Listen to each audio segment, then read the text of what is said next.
These are unprecedented times in the stock market for the United States. We see stocks priced fairly high and yet interest rates are still next to nothing at 1.5%. In this video, I'll let you know 3 stocks that I've been looking at for February 2018 as a value investor.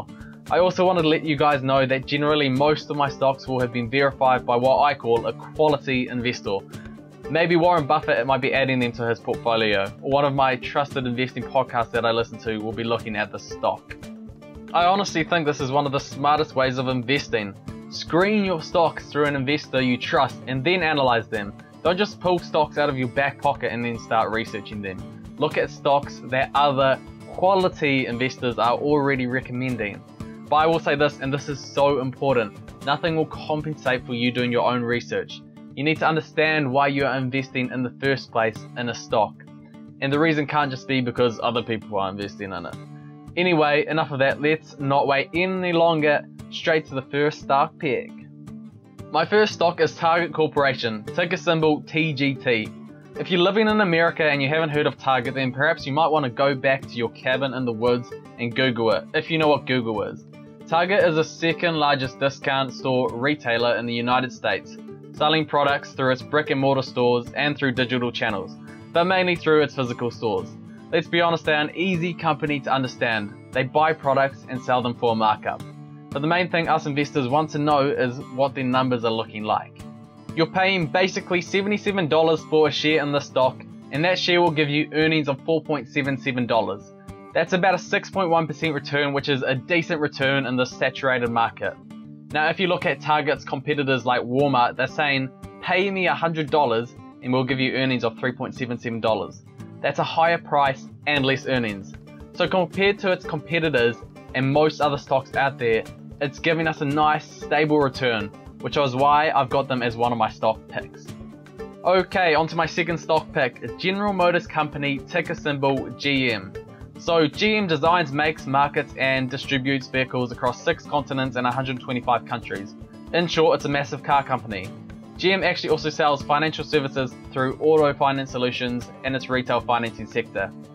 General Motors have recently said that they are ready to mass produce a self-driving car that has no steering wheels or pedals. Sounds interesting. Now these cars are undergoing testing at the moment and I'm unsure when they'll be released, but this does give GM big opportunities for growth and profits through a new sector. Let's get into their financials.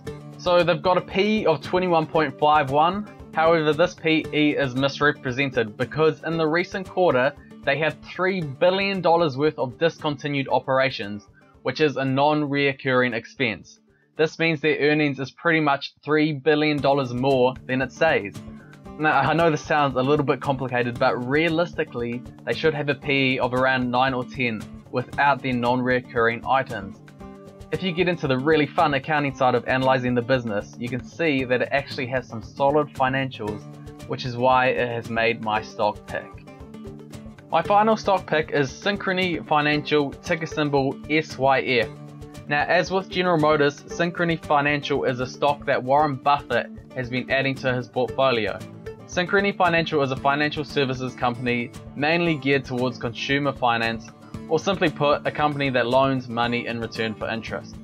They're the largest provider of private loan credit cards, as you can see in this image. You're paying $40 for a share in this stock and it's generating earnings of $2.63. That's pretty good.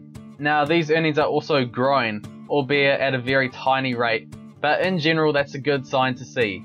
The thing that I'm most happy about is that their revenue is growing at an even higher rate than their earnings. Now if you look at one of their big competitors, Capital One, you can see that their earnings are actually decreasing. So with regards to their competition, they're doing better. So there you have it, 3 stocks to look at closely this February. Let me know what you think of these stocks in the comment section below. If you want to see my analysis of some big shares like Google, Tesla and Amazon, check out my other videos. And to stay updated, hit that subscribe button. Thanks so much guys and bless you.